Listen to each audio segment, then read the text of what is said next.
안녕하세요. 지혜의 숲에서 길을 찾는 여러분과 함께하는 시간입니다. 오늘 이야기는 어쩌면 지금 인생의 가장 어둡고 힘든 터널을 지나고 있는 분들에게 작은 등불이 되어줄지도 모르겠습니다.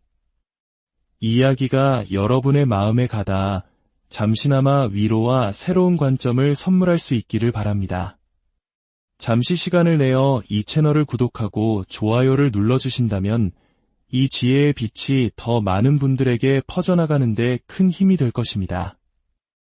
여러분의 선한 영향력이 누군가의 삶을 밝히는 촛불이 되리라 믿습니다. 여러분의 모든 날에 축복이 가득하기를 기원하며 오늘의 이야기를 시작하겠습니다. 우리 인생에는 종종 이해할 수 없는 고난이 찾아옵니다. 최악이라고 생각했던 순간들, 모든 것이 끝났다고 여겼던 절망의 시간들이 있었을 겁니다. 하지만 신기하게도 시간이 한참 흐른 뒤에 돌이켜보면 바로 그 최악의 순간이 내 인생의 가장 중요한 전환점이었음을 깨닫게 될 때가 있습니다. 마치 쓸모없는 돌멩이를 황금으로 바꾸는 연금술처럼 나쁜 시간이 역설적으로 좋은 시간의 재료가 되는 것이지요. 지나고 나면 이 모든 과정이 한편의 성장 드라마처럼 낭만적으로 보이기까지 합니다. 하지만 문제는 그 순간입니다.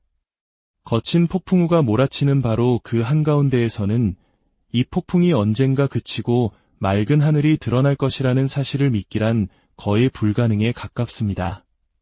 그렇다면 우리는 어떻게 해야 거친 파도가 몰아치는 현실 속에서 미래의 관점을 조금이나마 빌려와 현재의 고통을 견뎌낼 힘을 얻을 수 있을까요? 사실 저 역시 처음부터 그런 지혜를 가진 사람은 아니었습니다. 아마 저의 첫 번째 단계는 일종의 지적인 자기 설득에서 시작되었을 겁니다. 마음 깊은 곳에서는 전혀 믿기지 않지만 머리로 먼저 이해하고 스스로를 속여보는 것에 가깝습니다. 예를 들어 이 또한 지나가리라 같은 유명한 격언을 떠올리는 것이죠. 물론 당장 눈앞이 캄캄한 사람에게 이 말은 아무런 위로가 되지 않을 수 있습니다. 지나간다고? 지금 내가 죽겠는데 그게 무슨 소용이야? 라며 화가 치밀어 오를 수도 있죠. 지금 내 인생은 온통 붉은 경고등이 켜진 비상상태인데 말입니다. 하지만 그럼에도 불구하고 의식적으로든 무의식적으로든 제 안에는 어떤 근원적인 낙관주의와 믿음이 자리하고 있는 것 같습니다. 설령 이 시련이 내 인생의 전부라 할지라도 그래서 뭐? 라고 되물을 수 있는 흰말입니다. 그래, 이게 끝이라고 치자. 그게 뭐 그리 대단한 일이지. 하고 스스로에게 반문하는 순간 거대해 보였던 문제의 무게가 조금은 가벼워지는 것을 느낍니다. 저는 다른 사람들이 거대한 드라마로 만드는 문제들을 굳이 더 크게 부풀리지 않으려는 경향이 있습니다. 불필요한 감정의 소모를 피하려는 본능일지도 모릅니다. 물론 저도 사람인지라 힘든 일이 닥치면 당연히 영향을 받습니다. 우울해지고 슬퍼하고 분노에 휩싸입니다. 밤에는 잠 못 이루고 머릿속에서는 수만 가지 생각들이 뒤엉켜 이런 일이 일어났는지에 대한 해답 없는 질문을 던지곤 합니다. 특히 저를 힘들게 하는 것은 어떤 나쁜 일이 생겼을 때 제 첫 반응이 항상 내가 뭘 잘못했지? 라는 자책으로 이어진다는 점입니다. 예를 들어 가까운 사람과 다툼이 생기면 제 마음은 즉시 지난 몇 주간의 제 행동을 되짚어봅니다. 내가 언제 어떤 행동으로 이 상황이 폭발하도록 방치했는가 하고 말이죠.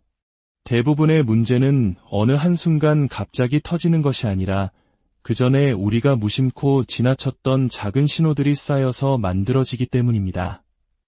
모든 일이 순조롭게 잘 풀릴 때 우리는 종종 착각에 빠집니다. 아, 바로 이거야. 이 방법을 찾았어. 이대로만 하면 앞으로 영원히 평탄할 거야. 하지만 진실은 그렇지 않습니다. 인생의 파도는 예고 없이 찾아오기 마련이죠. 다만 우리는 파도의 높이를 낮출 수는 있습니다. 저는 제 삶에서 건강, 신념, 그리고 아버지이자 남편으로서의 역할 등 제가 꾸준히 지켜나갈 때 삶의 골짜기가 덜 깊어지고 스트레스가 줄어드는 명백한 습관들이 있다는 것을 압니다. 꾸준히 지켜야 할 것들을 지켜나갈 때 우리는 삶의 경고등이 켜지는 횟수를 분명히 줄일 수 있습니다. 여기서 한 걸음 더 나아가 저는 심지어 자신의 책임이 아닌 일에 대해서도 기꺼이 책임지려는 사람들에게 깊은 감명을 받습니다. 현대 사회는 우리에게 종종 이렇게 조언합니다. 그건 당신의 잘못이 아니에요. 하지만 당신의 책임입니다. 이 말은 얼핏 들으면 모순 같지만 사실은 우리를 무력감에서 구원해주는 가장 강력한 주문일 수 있습니다. 모든 것을 내 책임으로 받아들이는 순간 우리는 상황의 주도권을 되찾게 됩니다. 어떤 이들은 이것을 오만한 태도라고 비난할지도 모릅니다. 어떻게 세상 모든 일이 당신 때문이라고 생각해? 하고 말이죠.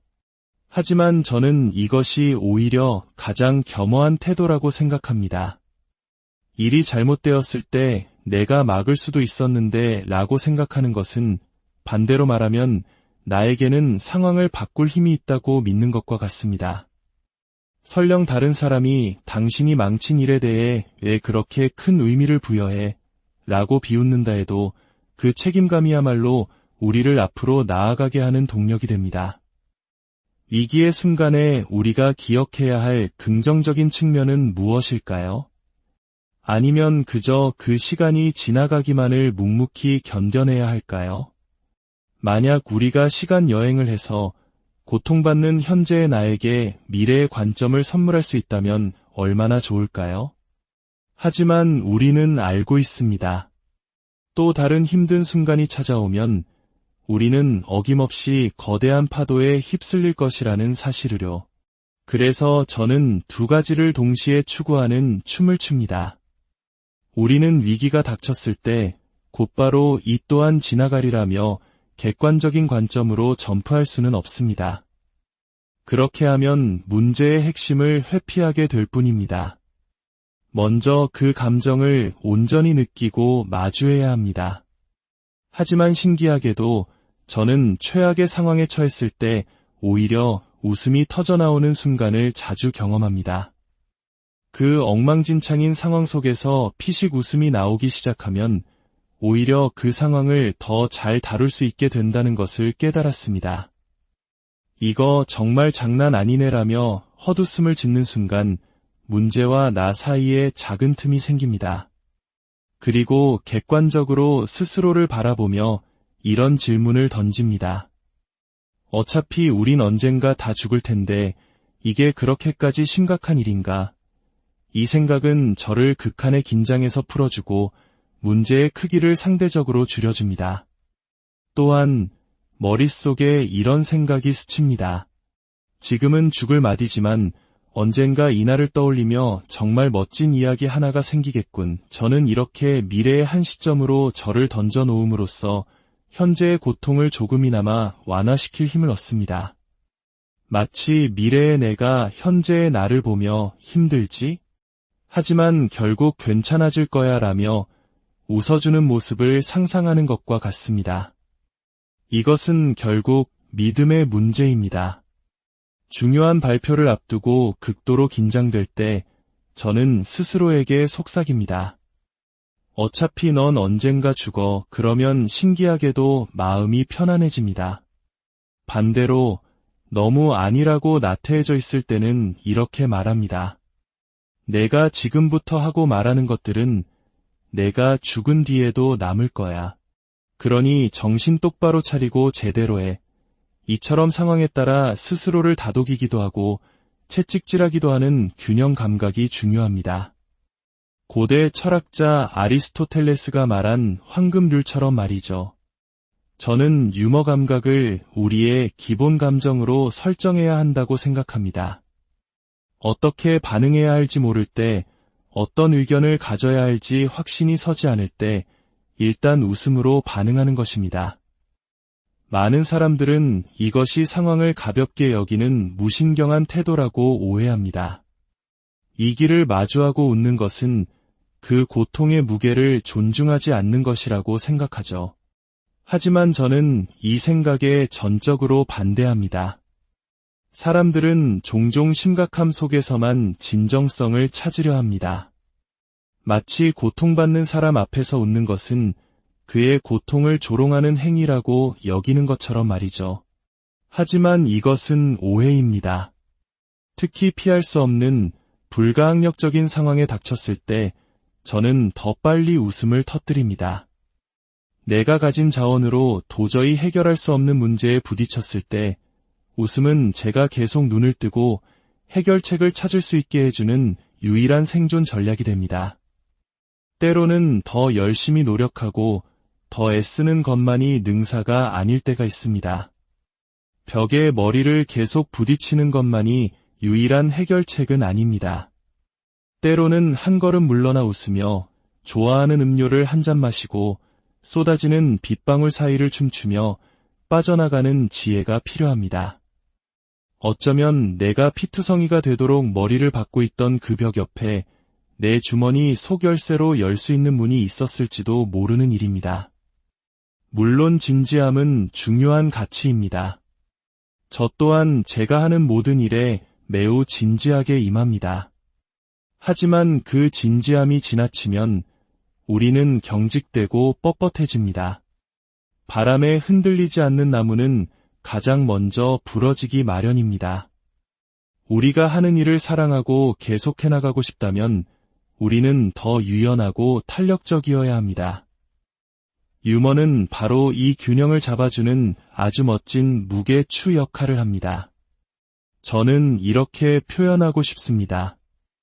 유머에 대해 아주 진지해져라 코미디를 대할 때 저는 극도로 진지해집니다.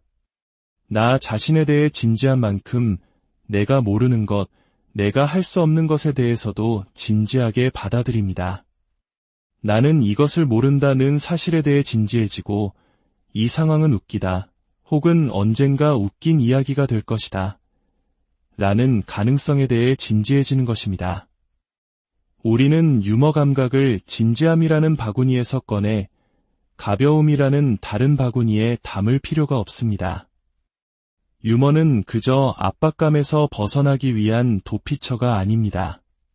그것은 우리가 가진 헌신, 끈기, 인내와 같은 바구니에 담겨야 할 삶의 아주 중요한 기술이자 태도입니다. 여러분, 인생의 시련 앞에서 웃을 수 있는 용기를 가지십시오. 그 웃음이 여러분을 더 단단하고 유연하게 만들어 어떤 폭풍우 속에서도 춤을 출 수 있게 할 것입니다. 여러분의 삶에 닥친 모든 시련이 훗날 가장 빛나는 훈장이 되기를 진심으로 기원합니다.